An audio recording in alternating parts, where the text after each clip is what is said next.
Hello guys! Welcome to Buhay Vancouver! Hintayin namin yung anak namin kasi may pa-piano lesson.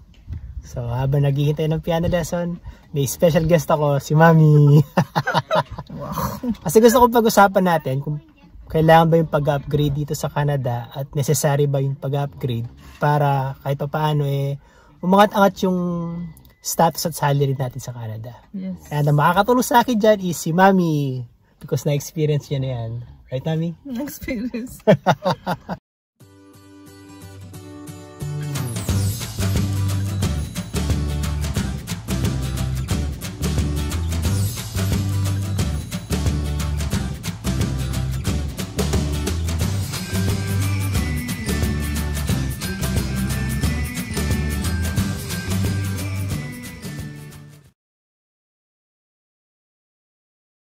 Okay. So, unang tanong, Mami. Ano yung job experience mo before tayo dumating sa Canada? Oh, hindi. I mean, syempre nasa Pilipinas. Sa Pilipinas. Sa Sige, Pilipinas. Sa Pilipinas muna. Sa Pilipinas, accounting clerk ako. Tapos sa Dubai, sa office, sales coordinator. Yung umorder kami ng mga items galing sa Europe. Tapos sa Qatar naman, sekretaryo.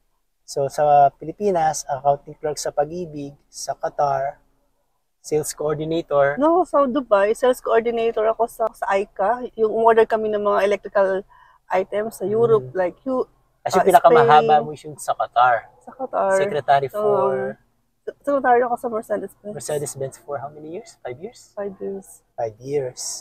Tapos nung dumating tayo dito sa Canada, Mami, ano yung na-realize mo? Ang hirap pala maghanap ng office job kasi gusto nila may experience ka na. Eh, syempre, paano ka makakapagkaroon ng experience kung hindi ka naman nila bibigyan ng experience, di ba? Yeah. Tapos gusto nila may certificate ka. Hindi ba na ano ka? Na nag-apply ka rin sa Mercedes-Benz dito sa Canada? Yeah, na-interview ako. Tapos ngayon gusto nila yung gusto nila yung referral. Eh, syempre yung referral ko nasa Qatar. Hindi ko alam kung tinawagan nila or not. Kasi hindi nila ako tinawagan. Pero at the end, hindi ka pa rin na-hire, no? Yeah, pero sinabi niya sa akin na ako yung manager na yun. Sabi niya malaking chance mo. Oo, Kasi may experience ka na sa Mercedes-Benz sa Qatar. gusto niya yung referral. Eh, syempre yung referral ko nasa Qatar. Hindi ko naman alam na ang kailangan palang referral dito sa Canada. Binigay kong referral. Wala kang Canadian experience Alam naman niya yun Ang binigay kong referral yung nasa Qatar. So ano ngayon, Mami? Ano yung trabaho mo ngayon? Ngayon, education assistant ako. Kasi care to explain ano yung education assistant? Education assistant yung kami yung mga nagsusupport sa mga children with special needs or teaching assistant. Mga special needs meaning?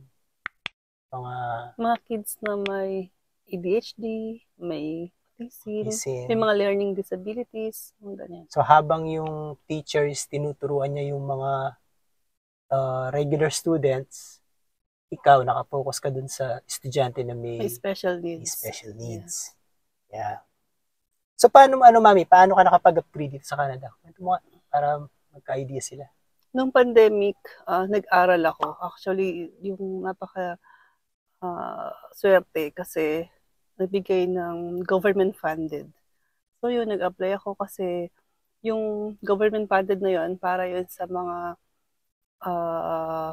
walang trabaho. Kwento mo na paano ka nagkaroon ng idea dun sa government funded na yung kaibigan natin, sinabi sa akin na mag-apply. Okay. Since wala naman akong work, homemaker.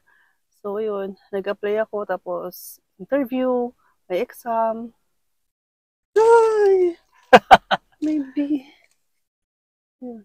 May exam as in parang nag-aaral ka talaga, no? Yeah, as in ba ako nag-aaral. Tapos parang sunog kilay ka talaga kasi ang daming assignments. Tapos may interview. O yung pag-aaral ba? Yung pag-interview, pag-apply sa government funded? Oo. May interview, may exam. Tapos online lang yun? Yung exam, online. Tapos yung interview, online din. Pati yung pag-aaral online? Yung pag-aaral online din. Pero syempre may mga time na kailangan pumunta sa school. Yung hindi po pwedeng gawing online. So, gaano kahaba at saka gaano kadalas yung pag-aaral, yung study? I mean, Monday to Friday ba yun? Or? Yes, Monday to Friday, 4:30 to 8:30. 4:30 in the afternoon hanggang 8:30 in the evening. Yeah. Oh. Naging advantage ko yun kasi yung mga bata, pick up ko sa school, tapos na napakain ko na sila lahat-lahat, tapos hindi ko na kailangang mag-travel, nandun lang sila. So, naging advantage yung pagiging online. Mm. Kasi nasusundo mo yung mga bata sa school. At the same time, hindi mo na kailangan mag-prepare para pumasok sa school kasi online lang din naman. Yes. Saka hindi na akong problema kung saan ko iiwanan yung mga bata.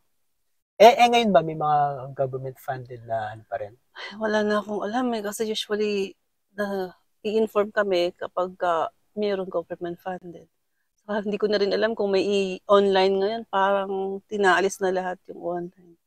In person na. Okay. So kung ano mami, kunyari, walang government funded pero gusto mong mag-aral ulit, mga magkano yung tuition fee for mga ganun sa education assistant program? Dito sa Richmond, medyo mababa lang kasi meron silang tinatawag na REAP, yung Richmond Education Program. Kaya lang, mahirap makapasok. As in, sinasala nila kasi konti lang yung kinukuha ng estudyante. Pero marami na mga school. Hindi sa Richmond, by the way, yun sa may Richmond School Program, yung REAP na tinatawag, $5,800. Mura talaga, parang half yung tuition fee compared dun sa ibang school. Kasi yung ibang school nasa $10,000, $12,000.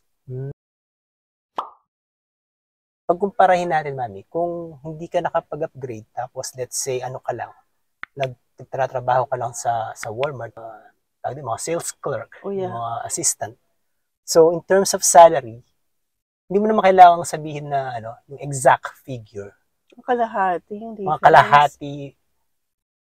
I mean, kung yung basic minimum is nasa around $15, kalahati yung times difference. 2 yung sahod ng pagiging education assistant, kalahati yung difference. So, there you go, guys, para magka-idea kayo. Kung hindi nakapag-upgrade si mami, at nagtatrabaho lang siya as a basic minimum age earner, yung sahod na matatanggap niya is kalahati lang sa kung ano yung sinasahod niya ngayon. So, yun yung advantage ng pag-upgrade. And also, mami, yung oras mo, ano yung oras mo kasi ngayon? 8:15 to 3:08. So, 8:15 in the morning hanggang 3:08 in the afternoon. So, may time siya para ihatid yung mga bata sa school.